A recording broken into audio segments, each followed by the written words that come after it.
नमस्कार। सांकेतिक भाषा के इस विशेष बुलेटिन में आप सभी का स्वागत है। मैं हूं अश्विनी मिश्र और मेरे साथ हैं मनीषा शर्मा। आइए सबसे पहले नजर डालते हैं अब तक की सुर्खियों पर। प्रधानमंत्री नरेंद्र मोदी ने बिहार के समस्तीपुर से किया चुनावी शंखनाद। प्रधानमंत्री ने कहा, बिहार में फिर से बनेगी एनडीए की सरकार। आरजेडी की और कांग्रेस की कुटिल मंशाओं से जनता को किया सावधान।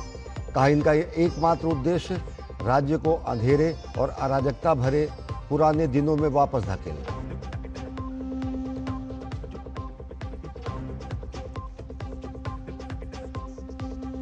भाजपा की ओर से अमित शाह की सिवान और बक्सर में चुनावी शंखनाद। किया दोबारा एनडीए सरकार बनाने का आह्वान। सहरसा में बोले तेजस्वी यादव, बिहार को नंबर 1 बनाना लक्ष्य। बीजेपी का हमला। कहा, बड़े चुनावी वादे कर जनता को मूर्ख बनाना बंद करें तेजस्वी यादव।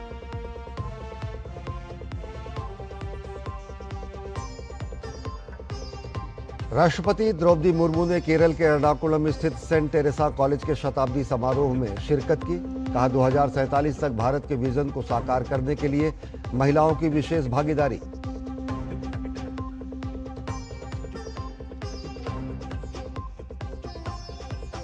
विदेश मंत्री डॉक्टर एस जयशंकर ने आतंकवाद पर संयुक्त राष्ट्र की प्रतिक्रिया पर उठाए सवाल।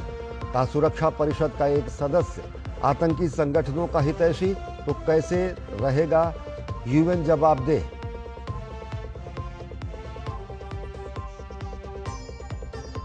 चार दिवसीय छठ महापर्व नहाय खाए के साथ कल से दिल्ली के 1500 घाटों पर महापर्व की तैयारी।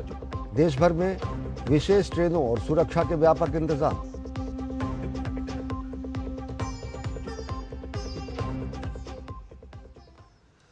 देखते हैं अब खबरों को विस्तार से। बिहार विधानसभा चुनाव में अपने प्रचार का आगाज करते हुए प्रधानमंत्री नरेंद्र मोदी ने समस्तीपुर में जनसभा को संबोधित किया। प्रधानमंत्री नरेंद्र मोदी ने विपक्ष पर तीखा हमला बोला। उन्होंने कहा कि घोटालों में शामिल लोग जमानत पर घूम रहे हैं।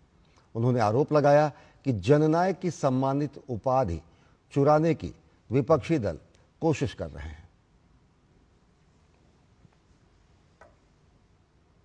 हम जननायक कर्पूरी ठाकुर की प्रेरणा से सुशासन को समृद्धि में बदल रहे हैं, लेकिन दूसरी तरफ आरजेडी और कांग्रेस वाले क्या कह रहे हैं और क्या कर रहे हैं, ये आपको मुझसे ज्यादा पता है। मुझे आपको याद दिलाने की जरूरत नहीं है। हजारों करोड़ रुपए के घोटालों में ये जमानत पर चल रहे लोग हैं। जमानत पे, और जो जमानत पे है वो चोरी के मामले में जमानत पे है। अब ये चोरी की इनकी आदत ऐसी है कि अब जननायक की उपाधि की चोरी में जुटे हैं। बिहार के लोग जननायक कर्पूरी बाबू का ये अपमान कभी नहीं सहेंगे। प्रधानमंत्री नरेंद्र मोदी ने बिहार की जनता को आरजेडी और कांग्रेस की कुटिल मंशा से सावधान कराया। उन्होंने कहा कि इनका एकमात्र उद्देश्य राज्य को अंधेरे और अराजकता भरे पुराने दिनों में वापस धकेलना है।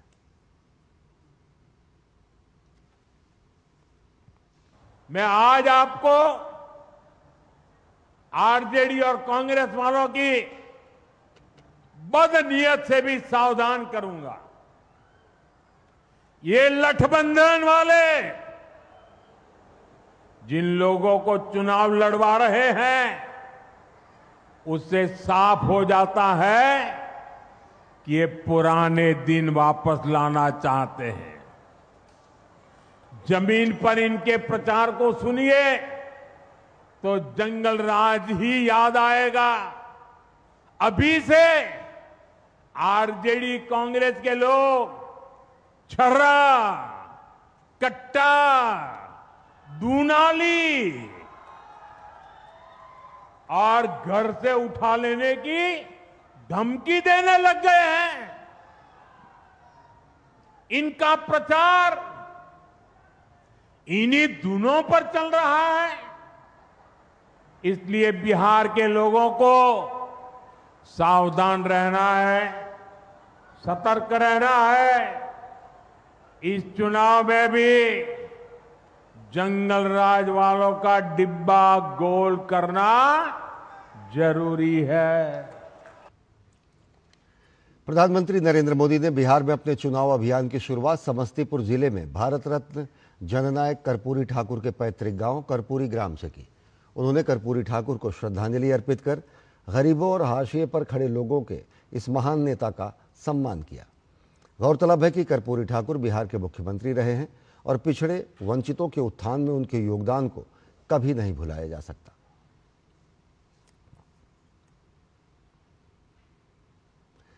बिहार विधानसभा चुनाव में प्रधानमंत्री नरेंद्र मोदी ने बेगूसराय में भी रैली को संबोधित किया। उन्होंने महागठबंधन पर कटाक्ष करते हुए इसे महालठबंधन बताया। उन्होंने कहा कि विपक्षी गठबंधन में अटक, लटक और पटक दल हैं। वे लाठियां भाज रहे हैं। ऐसे में जंगल राज वालों से विकास की उम्मीद कैसे की जा सकती है।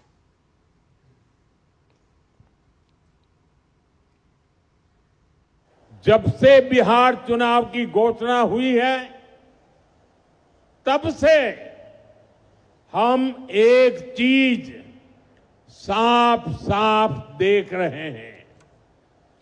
एक तरफ एनडीए है, नीतीश जी, मांझी जी, उपेंद्र जी, चिराग पासवान जी, ये सूझबूझ से भरा हुआ नेतृत्व है। इसको भाजपा की हमारी टीम, दिलीप जी, सम्राट चौधरी जी, विजय सिन्हा जी से और मजबूती मिलती है। वहीं दूसरी तरफ लाठियां भाज रहा महागठबंधन है। ये लोग कैमरे पर आकर कुछ भी बोले, लेकिन पीठ पीछे एक दूसरे की खाल खींच रहे हैं। इस महागठबंधन में, महागठबंधन में अटक दल है, लटक दल है, भटक दल है, झटक दल है और पटक दल है।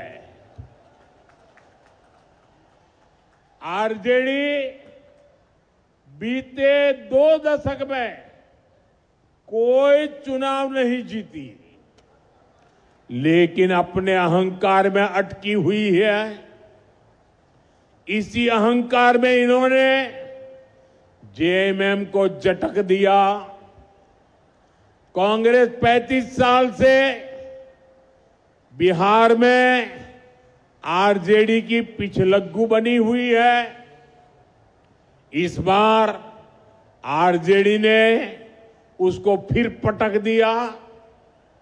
इन लोगों ने वीआईपी को भी भटका दिया। जो लेफ्ट के दल है उनको लटका दिया।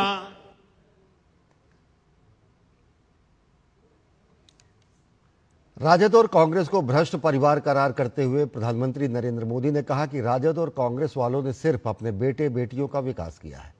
साथ ही प्रधानमंत्री ने दोहराया कि जमानत पर बाहर घूम रहे लोगों को जनता कभी स्वीकार नहीं करेगी। साथियों, जब स्वार्थ हावी होता है, लूट खसूट ही लक्ष्य होता है, तो वही होता है जो आरजेडी कांग्रेस वाले कर रहे हैं। ये लोग पहले टिकट बेचते हैं, फिर घोटाले करते हैं। आप देखिए तो सही, एक आरजेडी का परिवार है जो बिहार का सबसे भ्रष्ट परिवार है। और ज्यादातर लोग अदालत से जमानत पर निकल करके बाहर खड़े हैं। जमानत पर जीने के लिए मजबूर है। दूसरी तरफ कांग्रेस का एक परिवार है जो देश का सबसे भ्रष्ट परिवार है। इस परिवार के भी ज्यादातर लोग जमानत पर बाहर है। साथियों, बिहार ऐसे लोगों पर भरोसा नहीं करता और इसलिए पूरे बिहार में एक ही नारा गूंज रहा है। एक ही नारा गूंज रहा है, नई रफ्तार से चलेगा बिहार जब फिर आएगी एनडीए सरकार। प्रधानमंत्री ने कहा कि एनडीए की राज्य सरकार ने नीतीश कुमार के नेतृत्व में बिहार को सबसे पहले जंगल राज से मुक्त कराया और विकास किया। अब वक्त है बिहार को समृद्धि की ओर ले जाने का। उन्होंने लोगों को आगाह किया कि जो लोग नौकरी के नाम पर जमीन हड़प लेते हैं वे नौजवानों को नौकरी नहीं देंगे। आपको याद रखना है, आरजेडी कांग्रेस का नाम सुनते ही ये निवेशक भाग जाते हैं जो नौकरी का लालच देकर गरीब का खेत अपने नाम लिखवाते हैं। ऐसे लोग नौजवानों को कभी नौकरी नहीं देंगे। 90 के दशक में कांग्रेस के राष्ट्रीय अध्यक्ष रहे सीताराम केसरी को लेकर प्रधानमंत्री ने कांग्रेस पर सीधा हमला किया। उन्होंने कहा कि कांग्रेस महिला और दलित विरोधी है। इसी कांग्रेस ने सीताराम केसरी का कदम कदम पर अपमान किया था। यहां तक कि कांग्रेस ने अध्यक्ष पद की चोरी कर ली थी। आज का दिन हमें याद दिलाता है कि कांग्रेस दलितों, पिछड़ों के अधिकार छीनने के लिए क्या कुछ कर सकती है। इन लोगों के लिए सिर्फ अपना परिवार ही सबसे बड़ा है। और आपने टीवी पर भी देखा होगा, कांग्रेस पार्टी के अध्यक्ष थे सीताराम केसरी। हमारे बिहार का गर्व थे सीताराम केसरी। इस परिवार ने सीताराम केसरी जी को उनके घर में बाथरूम में बंद कर दिया। इतना ही नहीं, उनको उठा करके फुटपाथ पर फेंक दिया और सीताराम केसरी के पास जो कांग्रेस का अध्यक्ष पद था, इस परिवार ने उस अध्यक्ष पद की चोरी कर ली। साथियों, ये ऐसे लोग हैं जिनको आपके परिवार की कोई चिंता नहीं है। प्रधानमंत्री नरेंद्र मोदी ने आज रोजगार मेला पहल के तहत 51,000 से अधिक नियुक्ति पत्र प्रदान किए और इस मौके पर उन्होंने वीडियो कॉन्फ्रेंसिंग के जरिए इस कार्यक्रम को संबोधित किया। उन्होंने कहा कि पिछले 11 वर्षों से देश विकसित भारत के संकल्प को लेकर आगे बढ़ रहा है। उन्होंने इस संकल्प को पूरा करने में युवाओं की भूमिका का प्रमुखता से उल्लेख किया। पिछले 11 वर्षों से देश विकसित भारत के निर्माण का संकल्प लेकर आगे बढ़ रहा है। इसमें सबसे बड़ी भूमिका हमारे युवाओं की है, आप सबकी है। इसलिए युवाओं का सशक्तिकरण ये भाजपा एनडीए सरकार की प्राथमिकता है। आज रोजगार मेले युवाओं के सपनों को पूरा करने का माध्यम बन गए हैं। अकेले इन रोजगार मेलों के जरिए बीते कुछ समय में ही 11 लाख से ज्यादा नियुक्ति पत्र दिए जा चुके हैं और ये प्रयास केवल सरकारी नौकरियों तक ही सीमित नहीं है। हमने देश में पीएम विकसित भारत रोजगार योजना भी शुरू की है। इसके तहत 3.5 करोड़ युवाओं को नौकरी देने का लक्ष्य रखा गया है। ब्रेक के बाद आप सभी का स्वागत है। बिहार विधानसभा चुनाव को और धार देते हुए केंद्रीय गृह मंत्री और भाजपा के वरिष्ठ नेता बिहार के सीवान पहुंचे, जहां उन्होंने विशाल जनसभा को संबोधित किया। अमित शाह ने कहा कि पिछले 2 दशकों की तरह इस बार भी सीवान की जनता बिहार में जंगल राज को स्थापित नहीं होने देगी। सीवान वालों, यही भूमि से लालू रबड़ी को जवाब दे दो, फिर से जंगल राज को नहीं आने देंगे, उसामा को नहीं जीतने देंगे, शहाबुद्दीन की विचारधारा को नहीं जीतने देंगे।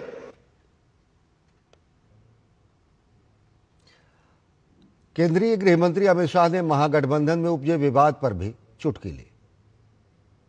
बिहार के हर कोने में एनडीए की सरकार बनाने का मूड है।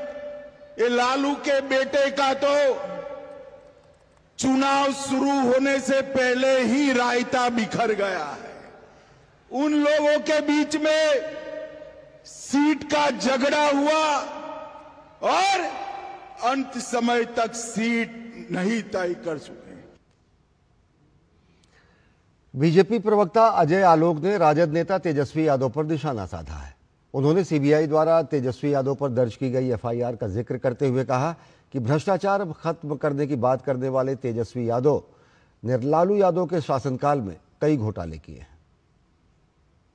सीबीआई ने अपने एफआईआर में जब इन पे एफआईआर किया, उसका मेन क्रक्स था कि लालू प्रसाद जी के रेलवे मंत्री के काल में इसी चाणक्य होटल जो हमारे बगल में है, जिसके कैंपस में लोग बैठे हुए हैं, इनके मालिक को 2 और होटल देने की बात की गई पुरी में और रांची में, और उसके बदले में पटना में 3.5 एकड़ जमीन लिखवाई गई। ये जमीन लिखवाई गई डिलाइट मार्केटिंग, जो थी प्रेमचंद गुप्ता, उन्हीं के पार्टी के राज्यसभा सांसद। अपने नाम पे डायरेक्टली नहीं लिया गया, और 2010 से डिलाइट मार्केटिंग के सारे शेयर तेजस्वी राबड़ी देवी के नाम पे ट्रांसफर होते गए। 14 से 16 होते होते डिलाइट मार्केटिंग में प्रेमचंद गुप्ता चले गए 0 और 100% मालिक बन गए तेजस्वी और राबड़ी। भ्रष्टाचार की परछाई को भी ये नहीं छोड़ेंगे। अजय आलोक ने यह भी कहा कि तेजस्वी यादव ने अपने नामांकन पत्र में अपनी संपत्तियों का ब्यौरा नहीं दिया है। उन्होंने चुनाव आयोग से इसका स्वतः संज्ञान लेने का अनुरोध किया। इन्होंने अपना नामांकन पत्र दायर किया। इन्होंने अपने नामांकन पत्र में ना डिलाइट कंपनी का मेंशन किया है, ना फेयर एग्रो का मेंशन किया है, ना एके एसोसिएट्स का मेंशन किया है। क्यों? ये प्रॉपर्टीज अगर ईडी ने अटैच की है तो इनको अपने एफिडेविट में इसको लिखना चाहिए था कि ये तमाम संपत्ति, ये कंपनी मेरे नाम से है जिसको ईडी ने अटैच किया है। ये मेंशन इन्होंने नहीं किया है, तो हम चाहेंगे कि चुनाव आयोग इसका भी संज्ञान ले जरा। बिहार विधानसभा चुनाव के मद्देनजर हर दल ने अपनी चुनावी बिगुल फूंक दिया है। एक रैली को संबोधित करते हुए आरजेडी नेता तेजस्वी यादव ने बदलाव और विकास के नाम पर जनता से वोट मांगा। उन्होंने नए बिहार के निर्माण का भी वादा किया। एक नई सोच के साथ नया बिहार बनाने का समय आ गया है, परिवर्तन का समय आ गया है, और हम लोग सब लोग, सभी समाज के हर धर्म के लोग, हर जात, हर वर्ग के लोगों को साथ लेकर के चलना चाहते हैं और एक नया बिहार बनाना चाहते हैं, एक नई सरकार बनाना चाहते हैं, जनता का राज लाना चाहते हैं। कारखाने खुले, निवेश आए, पढ़ाई, दवाई, कमाई, सिंचाई, सुनवाई और कार्रवाई वाली सरकार हम लोगों को चाहिए। राष्ट्रपति द्रौपदी मुर्मू ने केरल के एर्नाकुलम स्थित सेंट टेरेसा कॉलेज के शताब्दी समारोह में शिरकत की। समारोह को संबोधित करते हुए राष्ट्रपति ने कहा कि सेंट टेरेसा कॉलेज आध्यात्मिक मूल्यों के साथ साथ महिला शिक्षा को बढ़ावा देने का प्रमुख केंद्र है। उन्होंने साल 2047 तक प्रधानमंत्री नरेंद्र मोदी के विकसित भारत के सपने को साकार करने के लिए महिलाओं की भागीदारी पर विशेष बल दिया। Participation of women is necessary for the country to leverage its demographic dividend. Gender budget allocation has increased 4.5 times during the last decade. Women-led MSMEs nearly doubled between 2011 and 2024. One of the key pillars for achieving the vision of Viksit Bharat by 2047 is to achieve 70% women workforce participation. St. Teresa's College has been promoting women's education in India with steadfast commitment to spiritual values. संयुक्त राष्ट्र की 80वीं वर्षगांठ पर दिल्ली में विदेश मंत्रालय और भारतीय डाक विभाग द्वारा संयुक्त रूप से एक कार्यक्रम का आयोजन किया गया। कार्यक्रम में विदेश मंत्री डॉक्टर एस जयशंकर ने एक स्मारक डाक टिकट जारी किया जो 24 अक्टूबर 1945 को संयुक्त राष्ट्र की स्थापना के बाद से भारत के संयुक्त राष्ट्र के साथ जुड़ाव का प्रतीक है। इस कार्यक्रम में कई देशों के संयुक्त राष्ट्र प्रतिनिधियों और राजदूतों ने हिस्सा लिया। उपस्थित समुदाय को संबोधित करते हुए विदेश मंत्री डॉक्टर एस जयशंकर ने संयुक्त राष्ट्र की कार्यशैली पर सवाल खड़ा करते हुए कहा कि संयुक्त राष्ट्र में विस्तार और सुधार जरूरी है। All is not well with the United Nations. Its decision making neither reflects its membership nor addresses global priorities. Its debates have become increasingly polarized and its working visibly gridlocked. Any meaningful reform is obstructed using the reform process itself. आतंकवाद के मुद्दे पर विदेश मंत्री ने संयुक्त राष्ट्र के दोहरे रवैये पर सवाल उठाया।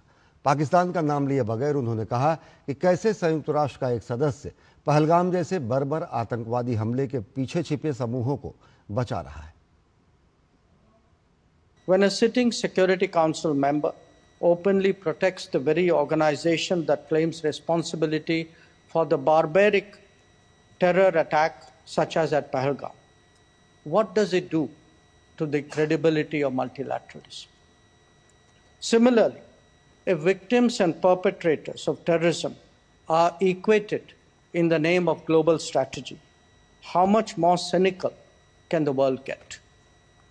When self-proclaimed terrorists are shielded from the sanctioning process, what does it say for the sincerity of those involved? केंद्रीय वित्त मंत्री निर्मला सीतारमण ने गाजियाबाद में नवनिर्मित केंद्रीय वस्तु एवं सेवा कर CGST भवन का उद्घाटन किया। इस मौके पर वित्त मंत्री ने प्री GST युग की मानसिकता को छोड़कर 21वीं सदी की सोच अपनाने पर जोर दिया। निर्मला सीतारमण ने कहा कि 2047 तक भारत को एक विकसित देश बनाने के लिए सभी को एकजुट होकर काम करना होगा। Commissionerate is making a new beginning in a modern office. It must begin with a new mindset. That's all that I've been talking about. Don't carry pre-GST era mindset. Don't carry even the GST era phase 1 mindset. Now we are into the next generation. Look into a newer India, the 21st century India, and look into the acute need for us to work together so that by 2047 India can become a developed country. और शनिवार को नहाय खाए के साथ छठ का पर्व शुरू होने जा रहा है। दिल्ली सरकार ने छठ की तैयारियां पूरी कर ली हैं। मुख्यमंत्री रेखा गुप्ता ने सभी छठ व्रतियों को महापर्व की शुभकामना देते हुए बताया कि दिल्ली में इस बार छठ को देखते हुए अभूतपूर्व सुविधाओं का विस्तार किया गया है और दिल्ली में 1500 घाट तैयार किए गए हैं। पूरी दिल्ली में लगभग 1500 पॉइंट छठ घाट के रूप में तैयार किए गए हैं और पूरी तैयारियां वहां चल रही है। इसके अलावा यमुना जी पे 17 जगह पे हमने कई किलोमीटर के घाट की व्यवस्था की है। इस बार की छठ जो है छठ व्रतियों के लिए बहुत ही अभूतपूर्व और दिव्य एहसास लेके आने वाली है। सरकार कोई कोर कसर नहीं छोड़ रही है छठ की तैयारियों के लिए। जितनी भव्य दीपावली मनाई गई सरकार के द्वारा उतनी ही दिव्य छठ का त्योहार भी ये रहने वाला है। छठ व्रतियों को हमारी ओर से ढेर सारी बधाई और शुभकामनाएं। तो सांकेतिक भाषा के इस बुलेटिन में फिलहाल इतना ही। देश और दुनिया की ताज़ा तरीन खबरों के लिए देखते रहिए DD न्यूज़। नमस्कार।